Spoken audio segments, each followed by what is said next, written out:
Hello, and welcome to the Brutal Iron Gym podcast, where our goal is to cut through the BS and deliver the brutal truth about topics related to health and happiness. Today's podcast number 2246. The topic is training, and the title is Strength Training for CrossFit Athletes. I do have a very fortunate opportunity to get to work with CrossFit athletes and coaches. It's one of the genres of clients I have that I really enjoy, because often I have to tell them to slow down, do a little bit less, and eat more. So it's usually the opposite of what I have to tell most other people, which is, trying to get them to do enough, trying to get them to eat less.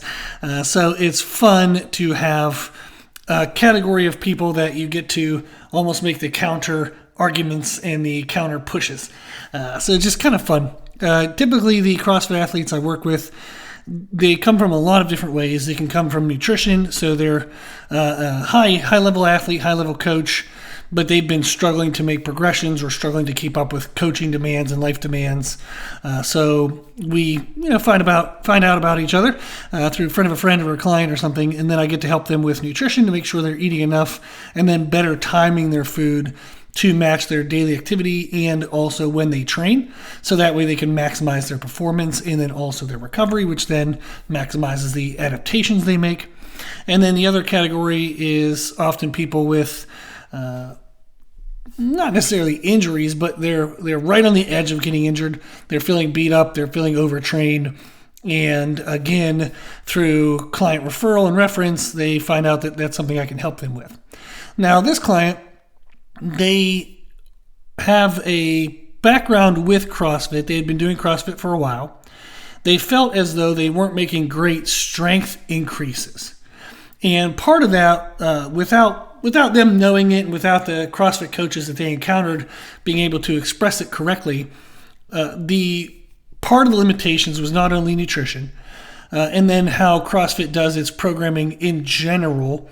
If it's not a CrossFit program specifically intended for strength development, and I'm going to unpack that here in a second, they can run into strength progression issues just due to improper programming. So there's one CrossFit program one of my clients is going through, and they're like, we're going to do a strength block, and they have 50% of your one rep max to all out failure. And then the next week they go 55, the next week 60, the next week 65. And it's like, that's not strength training. Or they're doing 20 rep squat progressions. And it's like, that is not strength training. So there's just improper programming for strength. And then also this client, they ran into mobility issues. So they had mobility issues that were decreasing. Well, basically they were negatively impacting their ability to express their strength. And the coaches were giving them cues, put your head up, push your knees this way, da-da-da-da-da. But the person wasn't built properly for those cues. So maybe those cues worked for that CrossFit coach, but they certainly weren't working for this athlete. They felt frustrated. They felt stagnant. So they reached out, and now we've been working together. What prompted me being able to, or wanting to make today's podcast, was this client just went through the Open. And the very first year they did the Open, they ended up having that one of those workouts repeated in this year's Open. So I want to read through what they wrote in their weekly check-in. So they wrote, the Open workout was a repeat of the workout I did in the very first Open I participated in. That year, I got 94 reps. This year, I got 146. They did chest to bars, pull-ups. They were doing some double unders and some also thrusters. So it was a mix of different crazy events, which is what CrossFit likes to do. But what was awesome and fun is they said that the chest to bars and pull-ups were simply not a problem. And that's, quote, simply not a problem. Love that. Nor were the double unders, and they wrote parentheses, amazingly. The thrusters at 115, especially after so many pull-ups, and the thrusters at 95 pounds were the limiter. But overall, I felt amazing compared to the last time I did this event. So that's the review, the entry that I was like, oh man, that would make a really good podcast, talking about how we're implementing strength training into their CrossFit programming so that any CrossFit, all CrossFit athletes could have such an experience in which when they're repeating workouts, they can see, they can feel, it's absolutely tangible, the progress that they are able to make. If a CrossFit athlete is feeling stuck in their strength progressions, if they're feeling beat up and overly fatigued, that's what I want to help address in today's podcast. There are a few elements for this client's programming that I thought would be great to highlight and encourage others to include in their programming. Now, the programming that we do is intended to be blended with CrossFit programming. So whatever CrossFit box you go to, they likely have their own programming system. What our goal is how do we just kind of fine-tune it a bit? How do we personalize it a bit? How do we get it more specific to what this individual needs, rather than just following this mass program that works for some but doesn't work for others? Often in Olympic lifting events, the athletes that tend to do well have short femurs, and that often occurs then that they'll have a longer torso. The benefit to having short femurs is that when they're doing lifts, squats, deadlifts, power cleans, clean and jerk, all these things, they have a more upright torso. If you have a body type, the way in which your body is built, that allows you to have a more upright torso, you will tend to be stronger at Olympic lifting events. If somebody has longer femurs, and then that typically causes their torso to be more angled towards the ground whenever they're in the bottom position of squats, deadlifts, and Olympic lifts, they are often going to find it harder to be stronger in those events. And part of the reason why is just at the finish of these events, your torso has to be upright. So if your torso is starting more upright, you're already like ahead of the game. You're ahead of where you want to get to. It's almost like getting to do a race with a shortcut involved. You're getting to start halfway rather than starting, all the way from the beginning.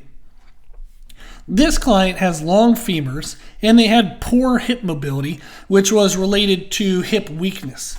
The weaknesses that they had around their hips then caused their body to tighten the musculature around the hips to better protect the hips. That then limited the ability they had to get into extreme end range positions, which helped counter the limitations they had from a long femur. This all equated to the feedback they were getting from short femur coaches, or coaches who didn't understand the difference of coaching somebody with long femurs versus medium versus short femurs. The advice wasn't helping. They couldn't do what the person was telling them to do. They just physically couldn't get into those positions. And then the programming never really properly isolated the hips away from larger movers, such as your quadriceps, the glute major, and those kind of elements. They didn't really expose the upper adductor connections, the upper hamstring connections. They didn't expose the extreme end of range of motion, the glute min, glute med, all these little small things. It didn't really isolate them to allow them to then build up in equal relation to the larger movers of the lower body.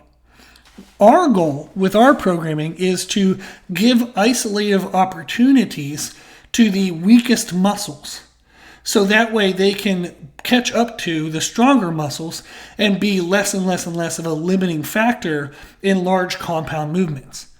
The idea of getting better at squatting by just squat is not always the case, and overwhelmingly majority isn't the case at all. You'll see this with people who maybe have programs like squat every day, or squat, for 50 days in a row or 500 days, whatever the hell. It's just squat, or, deadlift to get better at those things.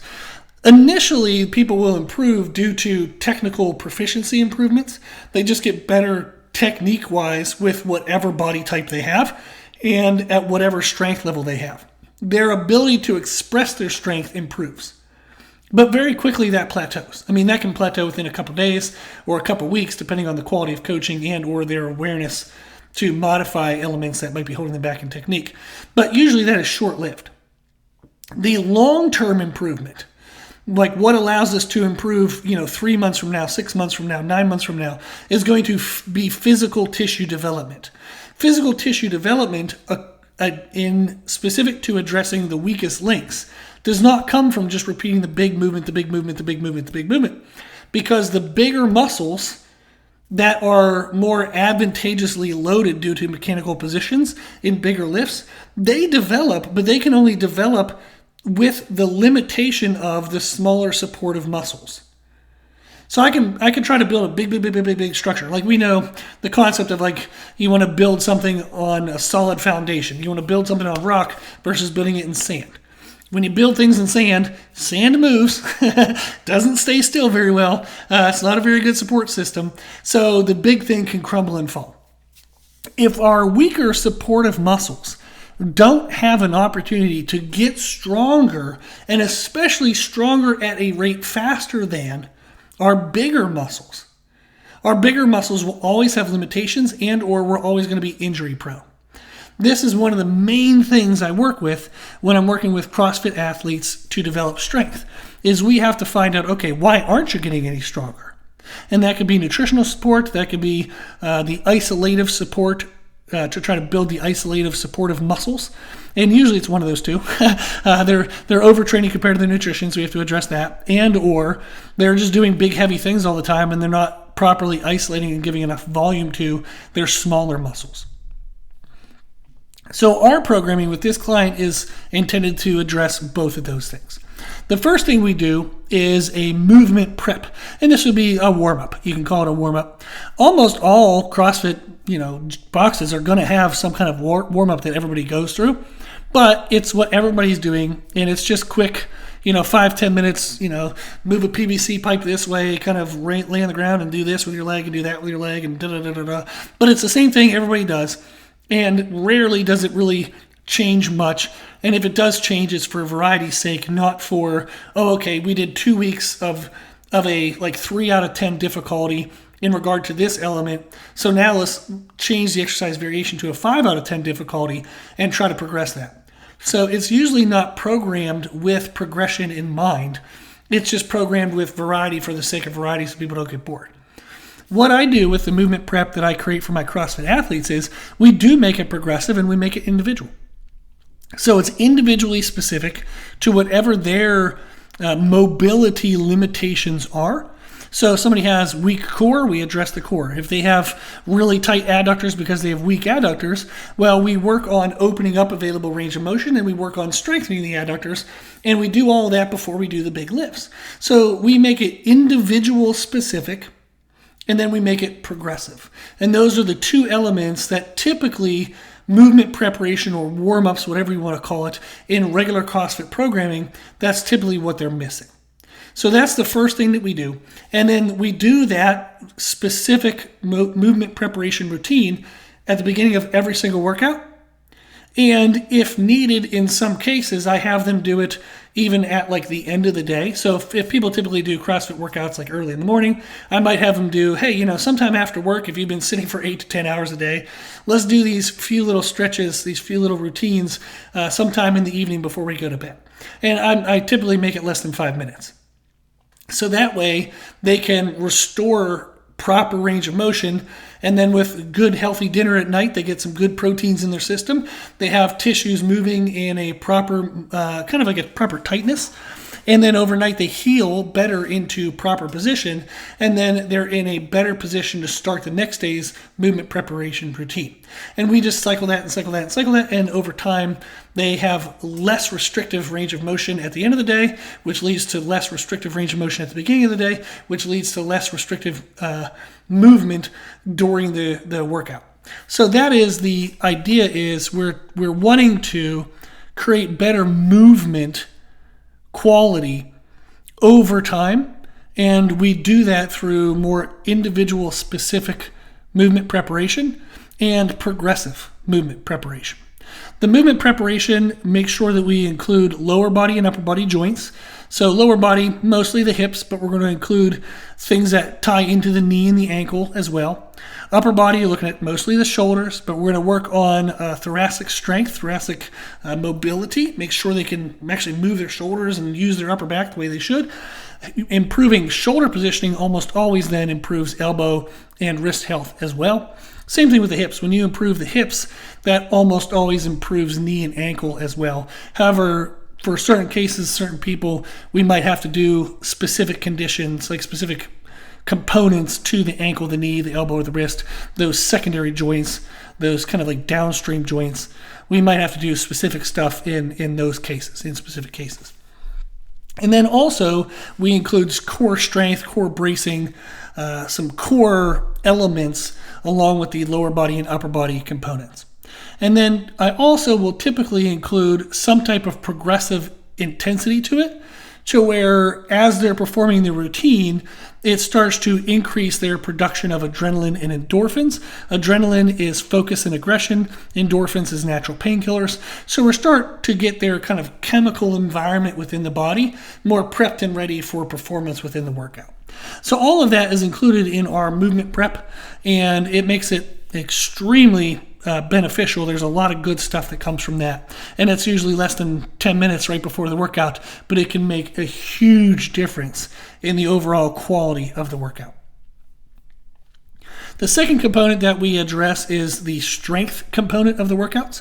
So I'll typically have a strength block within their program. Now it can be up to 40 minutes, so 20 to 40 minutes, and I want them to include that once a week in their CrossFit programming. So we'll take a look at their CrossFit program and say, hey, if there isn't a strength element, included on, this day or this day or this day, let's add ours on this day or this day. Or if there's a strength element included on majority of days, we would say, okay, which one has least benefit to us? So this client, for example, has really good endurance. Endurance isn't the problem, cardiovascular endurance. So his CrossFit box is including a 20 rep squat max on for their Mondays. So we're getting rid of that now. We're dumping that off and we're doing our strength-based work. We're going to work on squats with better quality technique and sets of 5 or less, five reps or less, to really work on that strength base and support and positioning, rather than having them do 20 reps where the last, say, 4, 5, 6 reps look like absolute shit and they're reinforcing nothing except for pain tolerance. So we don't want to do that. We're going to get rid of one strength-based element within the weekly structure of CrossFit that maybe doesn't serve us well, or we put it in if there is space for us to be able to add that in.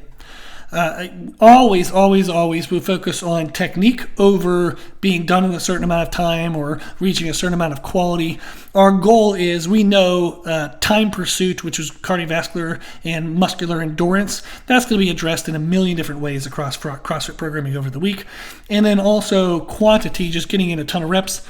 Again, that's more so muscular endurance than cardiovascular endurance.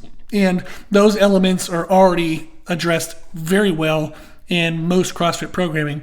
So if somebody's coming to me for strength, I don't need to, we can definitely afford to, that would be a better way to say it, we can definitely afford to pull back on some of the muscular and cardiovascular endurance to focus on strength.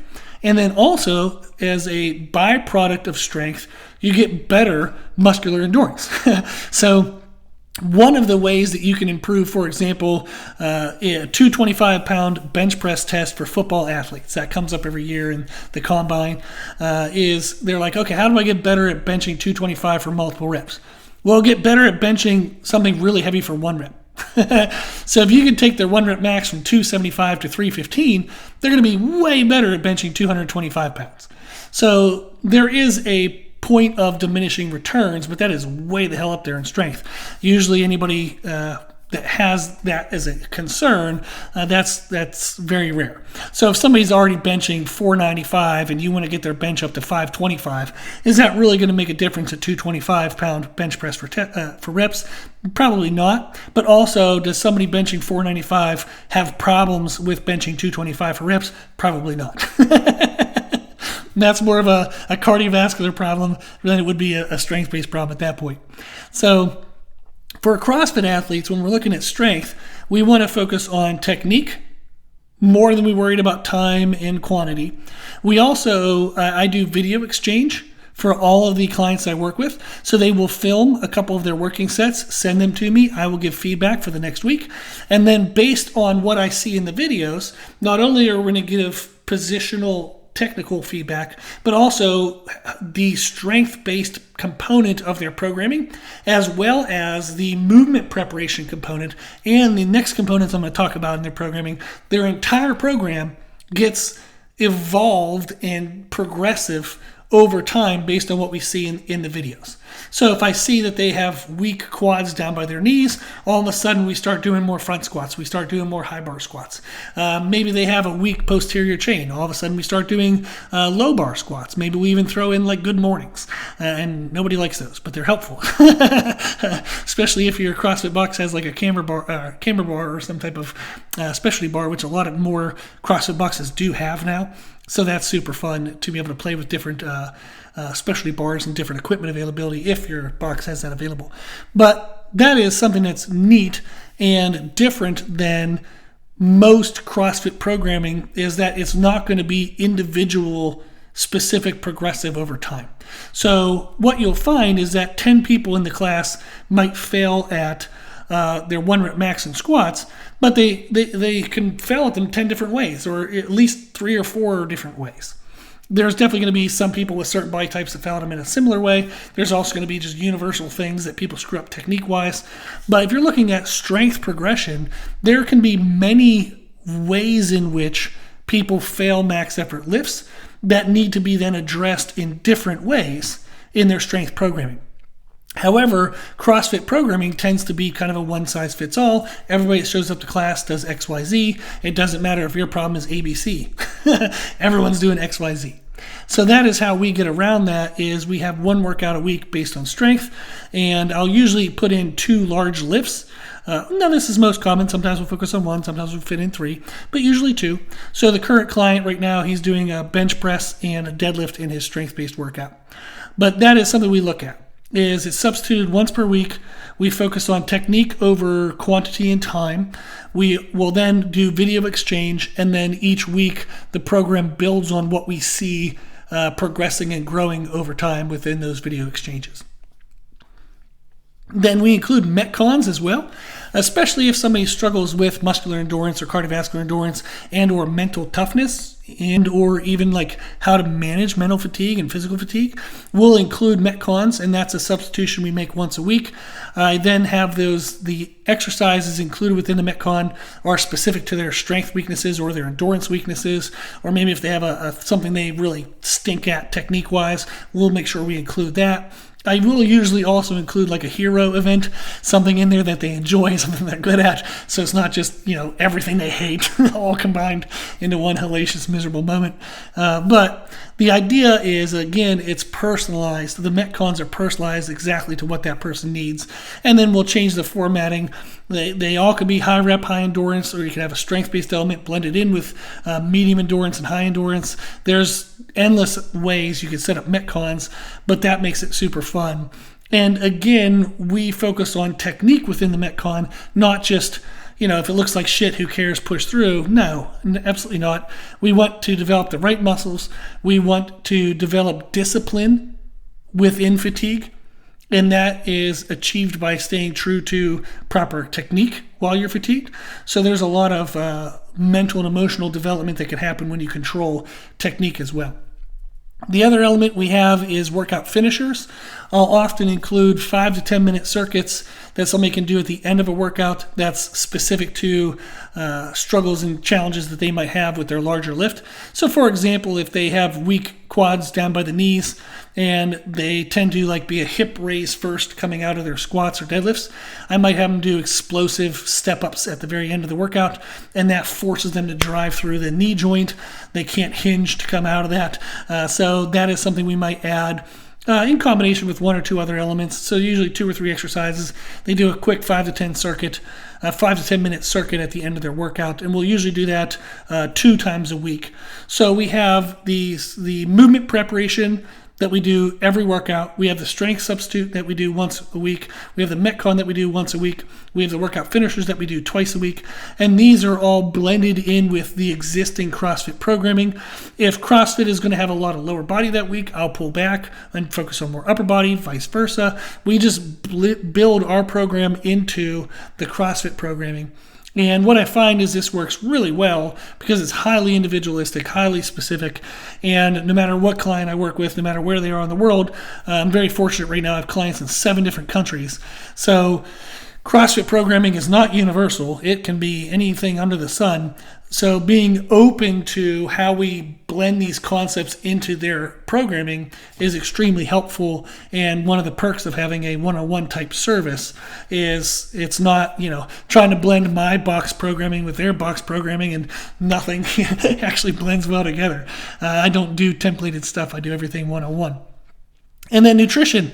It's the basic stuff I talk about all the time, and that's what we cover with every single person is calories. In CrossFit, I make sure they're eating enough. Protein. In CrossFit, I make sure they're eating enough.